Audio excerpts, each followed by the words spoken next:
আবার সেই পুরনো খেলাধুলা মানে সেই গায়েবী মামলা। একটা খবরের প্রেক্ষিতে দর্শক এই বক্তব্যটি বলছি বা মতামতটা দিচ্ছি।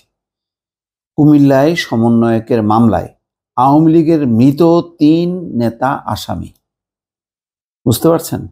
কুমিল্লায় এক ছাত্র সমন্বয়ক মামলা করছে, সেই মামলায় আওয়ামী লীগের মৃত ৩ নেতা আসামি। তাহলে কি করলাম? এই এতদিন যে বগর বগর বগর করতে থাকলাম, আগে তো এই সমস্ত ঘটনাগুলি বলতাম যে পুলিশ বাদী হয়ে বা আওয়ামী লীগের কেউ বাদী হয়ে মামলা করে, দেখা যায় যে বিএনপি মারা গেছে, বহু বছর ধরে দেশে নেই, তাদের নাম যুক্ত করা আছে। এখন ঠিক সেই নতুন মোড়কে আবার নতুন করে সেই একই গায়েবী মামলা। এখানে ৩ জনের ছবি দেওয়া হয়েছে প্রথম আলো রিপোর্টে। মোহাম্মদ কামাল উদ্দিন মজুমদার, ওয়াহিদুর রহমান, আব্দুল মমিন। ওনারা ইহজগৎ ত্যাগ করিয়াছেন, কিন্তু তারা আবার মামলায় স্থান পাইয়াছেন। এটা কেমন হলো? এটা এই কি দিন বদল! খবরটা হলো এই, বৈষম্য বিরোধী ছাত্র আন্দোলন চলাকালে হামলার অভিযোগে গত বুধবার রাতে মোহাম্মদ ইমরান হোসেন নামে কুমিল্লার বিশ্ববিদ্যালয়ের এক সমন্বয়ক মামলা করেছেন। মামলায় তিনি কুমিল্লা সদর দক্ষিণ উপজেলা পরিষদের সাবেক 2 চেয়ারম্যান, আওয়ামী লীগের বেশ কয়েকজন নেতা সহ 96 জনের নাম উল্লেখ করে এবং অজ্ঞাত পরিচয়ে আরো 150 থেকে 200 জনকে আসামি করেছেন। নাম উল্লেখ করা আসামিদের মধ্যে 3 জন মৃত বলে বিষয়টি নিয়ে আলোচনা চলছে।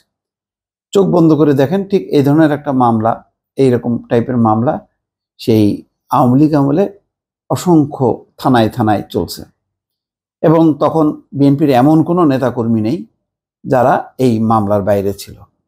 তো এখন কি আবার সেই মানে আওয়ামী লীগের এমন কেউ থাকবে না যারা এই মামলার বাইরে থাকবে?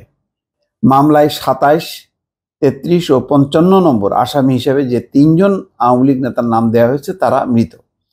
এই 3 নেতা হলেন 27 নম্বর আসামি কুমিল্লা সদর দক্ষিণ উপজেলা আওয়ামী লীগের সাবেক কৃষি বিষয়ক সম্পাদক মোহাম্মদ কামাল উদ্দিন মজুমদার, 33 নম্বর আসামি আওয়ামী লীগের সাবেক বন ও পরিবেশ বিষয়ক সম্পাদক আব্দুল মমিন, এবং 55 নম্বর আসামি পূর্ব জোড়কানন ইউনিয়ন আওয়ামী লীগের সহসভাপতি ওয়াহিদুর রহমান ওরফে ফরিদ। মৃত ব্যক্তিদের আসামি করায় ক্ষোভ প্রকাশ করেছেন তাদের পরিবারের সদস্যরা। মামলার বাদী মোহাম্মদ ইমরান হোসেন কুমিল্লা বিশ্ববিদ্যালয়ের ব্যবস্থাপনা বিভাগের 4র্থ বর্ষের শিক্ষার্থী।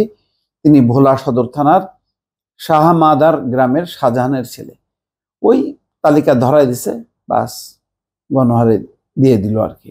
এই দিল, পুলিশের একটা ব্যবসার সুযোগ হইলো যে তোমার নামে মামলা প্রত্যাহার করতে আসো, নেগোসিয়েশন করো, এই কারবার আর কি। মামলায় বলা হয়েছে গত 4 আগস্ট আসামিরা পরস্পরের যোগসাজশে উপজেলা বেলতলির মণিপুর ও চাঙ্গিনী দক্ষিণ মোড়ে আন্দোলনকারীদের উপর হামলা চালান। 3 নেতার পরিবারের সদস্যরা বলছে এই যে তারা কেউ ট্রেনে কাটা পড়ে মারা গেছে, কেউ কিডনি জনিত রোগে মারা গেছে। এগুলি আসলে মানে কেন্দ্রীয়ভাবে ছাত্র সমন্বয়ক হোক, অন্তর্বর্তী সরকার হোক, এদের বসে একটা সিদ্ধান্ত নেওয়া উচিত। ইতিমধ্যে এই যে সমস্ত মামলাগুলিকে একদম ডাইল বানানো হচ্ছে এই সমস্ত করে, এটা ভয়ঙ্কর একটা বিপদ হবে এবং মানুষের মধ্যে সেই হতাশা আবার বাড়তে থাকবে। দর্শক ভালো থাকবেন, আল্লাহ হাফেজ।